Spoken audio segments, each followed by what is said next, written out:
Hi guys, വരണ്ടു കിടന്ന ഒരു മരുഭൂമിയിൽ കരിഞ്ഞുണങ്ങിയ ഒരു വിത്തുണ്ടായിരുന്നു, പ്രണയത്തിന്റെ വിത്ത്. അതിലേക്ക് 50 കിലോ ഫാക്ടംബോസും 5 കുട്ട ചാണകവും ഇട്ട് ഇളക്കി മറിച്ച് കിളച്ച് അനുമോൾ ആ മരുഭൂമിയെ ഫലപുഷ്ടിയുള്ളതാക്കി. ഷാനവാസ് 3 നേരവും അതിന്മേൽ ചാണകസറയും ഒഴിച്ചു. ലാലേട്ടന്റെ കോൺട്രിബ്യൂഷൻ വേറെ. പിന്നെ വളരെ പെട്ടെന്നാണ് ആ വിത്ത് മുളച്ച് പടർന്ന് പന്തലിച്ച് വടവൃക്ഷമായത്. പിന്നെ നാം കാണുന്നത് സിനിമയെ വെല്ലുന്ന അതിമനോഹരമായ ഒരു ഫ്രെയിമും വിഷ്വൽസുമാണ്. അനീഷ് എന്ന അതിബുദ്ധിമാനായ ഗെയിമർ വെറും ഒരു പുരുഷൻ മാത്രമായി മാറിയ ഒരു റിയാലിറ്റി. അനുമോൾ എന്ന നടിയുടെ ആക്ടിംഗ് വെറും ഒരു കണ്ടന്റ് ആണെന്നും കോമഡി ഷോ ഓഫ് ആണെന്നും അറിഞ്ഞു തന്നെയാണ് ആദ്യം അനീഷ് അത് ആസ്വദിച്ചത്. പക്ഷേ അനുമോളുടെ അഭിനയ മികവ് കൊണ്ടോ കിട്ടാതെ പോയ ഒരു പ്രണയം ആസ്വദിക്കാനുള്ള വ്യഗ്രത കൊണ്ടോ അനീഷ് അറിയാതെ തന്നെ അനീഷിന്റെ മനസ്സ് കടിഞ്ഞാണില്ലാത്ത കുതിരയെ പോലെയായി. അപ്പോഴും അയാൾ അതിരുവിട്ട ഒരു അശ്ലീല സംസാരത്തിനോ ഒരു ബാഡ് ടച്ചിനോ ഒന്നും മുതിരാതെ ലോകം മുഴുവൻ കേൾക്കെ നമുക്ക് വിവാഹം കഴിച്ചാലോ എന്ന് വളരെ മാന്യമായി വളച്ചു കെട്ടില്ലാതെ വളരെ തിരിവിനായി ചോദിച്ചു.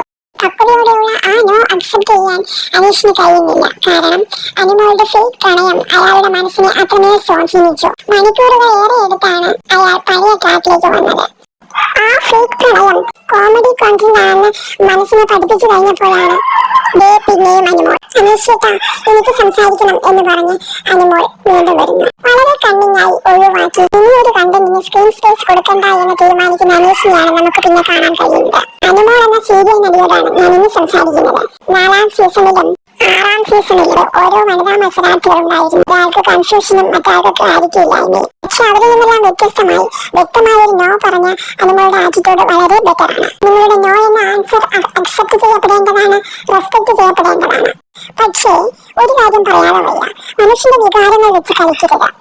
തമാശയ്ക്ക് വേണ്ടിയാണെങ്കിലും കോൺസെന്റിന് വേണ്ടിയാണെങ്കിലും കുറച്ച് ദിവസത്തേക്കെങ്കിലും വരണ്ടു കിടന്ന മണ്ണിലേക്ക് പെയ്തെറിഞ്ഞ തുലാവർഷം പോലെ അനീഷിലെ മോഹങ്ങളും സ്വപ്നങ്ങളും വാരി വിതറി അയാളിലെ വിശ്വാമിത്രനെ വല്ലാതെ ഇളക്കിയ ഒരു സ്ത്രീയാണ് നിങ്ങൾ. മാന്യമായ ക്ഷമാപണത്തോടെ എല്ലാം അവസാനിപ്പിച്ച് നല്ല കണ്ടന്റുകളുമായി മുന്നോട്ട് പോകും. പരിഹസിക്കുന്നവരാണ് ആദ്യം അപഹാസ്യരാകുന്നത്. അതുപോലെ തന്നെ അനീഷിനോടും ഞാൻ പറയുന്നതാണ്, ഇതൊരു സീരിയൽ നടിയുടെ സ്ക്രീൻ സ്പേസിന് വേണ്ടിയുള്ള വെറും 3ാം കട കോണ്ടന്റ്സ് ആണെന്ന് മനസ്സിലാക്കി തിരിച്ചറിഞ്ഞ് മുന്നോട്ട് പോകും. ഗെയിമിൽ മാത്രം ഇപ്പോൾ ശ്രദ്ധിക്കൂ.